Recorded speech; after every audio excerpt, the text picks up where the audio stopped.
देखिए दुष्यंत कुमार जी, आपके चैनल के माध्यम से मैं अपने शिक्षकों से भी और सरकार में बैठे हुए जो हमारे अल्पसंख्यक कार्य मंत्री हैं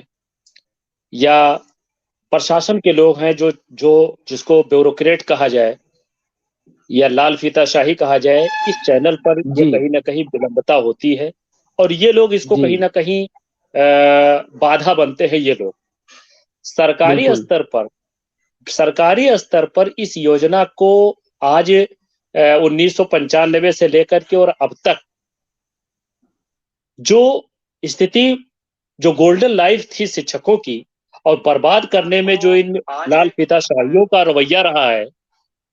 वो जी, शिक्षकों के प्रति बहुत ही खराब रहा है, बहुत ही दुर्भाग्यपूर्ण रहा है। इसके टोटल जिम्मेदार जो यहाँ डायरेक्टरेट या डिस्ट्रिक्ट लेवल से लेकर के और सेंट्रल गवर्नमेंट में बैठे हुए जो अधिकारी हैं, आईएएस हैं, पीसीएस हैं, इन लोगों की जिम्मेदारी सबसे पहले इनकी बनती है कि इन्होंने कभी भी पत्रजात जो पत्र व्यवहार होता है उसमें हीला हवाली किया, समय से यूसी ना भेजना, समय से जो डिमांड भारत सरकार करती है उसको ना भेजना, भेजना तो उसमें त्रुटिवश भेजना, ये सारी दिक्कतें होने के बाद सरकार ने 57 महीने से नहीं दिया या मानदेय बढ़ोतरी नहीं हुई। मानदेय बढ़ोतरी बजट में तो एक अलग चीज है, वो एक अलग इशू है कि आज महंगाई के दौर में जी, हमको इतने वर्षों के बाद 29 अक्टूबर, हमको याद है कि 29 अक्टूबर 2008 को नई गाइडलाइन बनी थी, एचआरडी मिनिस्ट्री ने बनाया था। उस समय जी, इंटरमीडिएट के बाद ग्रेजुएशन क्वालिफिकेशन तय किया गया था कि अब इंटरमीडिएट क्वालिफिकेशन का टीचर नहीं रखा जाएगा। जो है इंटरमीडिएट, यही हाजी मुस्लिम रजा साहब,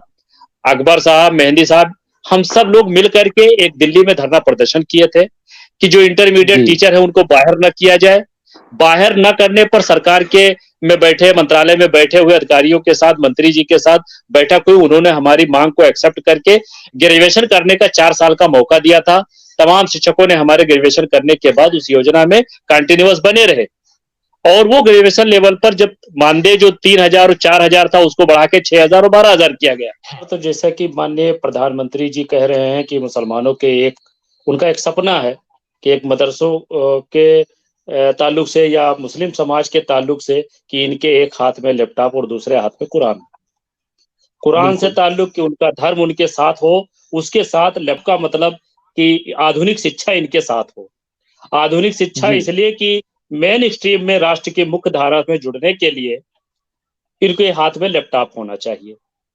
तो जी, अगर किसी, जिस शिक्षक को आपने, आपकी पूर्व सरकार ने स्वर्गीय अटल बिहारी जी वाजपेयी जी की सरकार ने इस योजना को लाने का काम किया था कि इसलिए कि मदरसों में पढ़ने वाले जो बच्चे हैं वो मेन स्ट्रीम में जुड़ सके, आधुनिक शिक्षा उनको मिल सके। आधुनिक शिक्षा जी, देने के लिए शिक्षक तो अपॉइंटमेंट कर लिया, लेकिन जब तक शिक्षक ही आधुनिक नहीं होगा, शिक्षक का पेट ही नहीं भरेगा, जो एक रीढ़ है, समाज का जी, एक रीढ़ माना जाता है शिक्षक, जब उसको ही आपने अपाहिज कर रखा है, उसको आपने भूखा कर रखा है, वो मॉडर्न कैसे बनाएगा बच्चों को? बिल्कुल, तो बिल्कुल। माननीय प्रधानमंत्री जी का जो सपना है और जो एक स्लोगन है कि एक हाथ में लैपटॉप और दूसरे हाथ में कुरान, माननीय प्रधानमंत्री जी से आपके चैनल के माध्यम से मैं संदेश देना चाहता हूँ, एक अपील करना चाहता हूँ कि बराए मेहरबानी,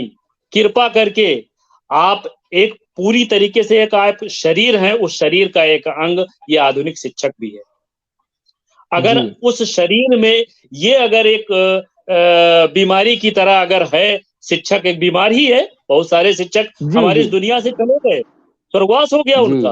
वो क्यों हो गया? जी, क्योंकि उनके बच्चे भूखे मरने लगे, वो खुद भूखे मरने लगे, 2 वक़्त की रोटी नहीं जी, मिल पाई उनको और वो दुनिया से चले गए, इलाज नहीं करा पाए। ऐसे कंडीशन में बिल्कुल। अगर आप इस भारत को विश्व गुरु बनाना चाहते हैं, तो इस शिक्षक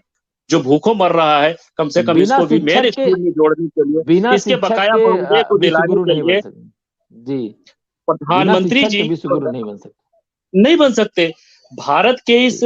शिक्षक समाज को, खास करके मदरसा आधुनिक शिक्षक समाज को आप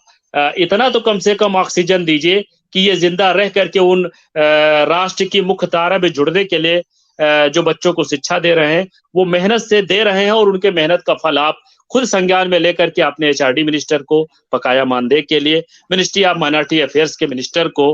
आप आदेश कर सकते हैं कि बकाया पैसा क्या है, बिल्कुल मामूली बिल्कुल रकम है, कई सौ हजार करोड़ रुपए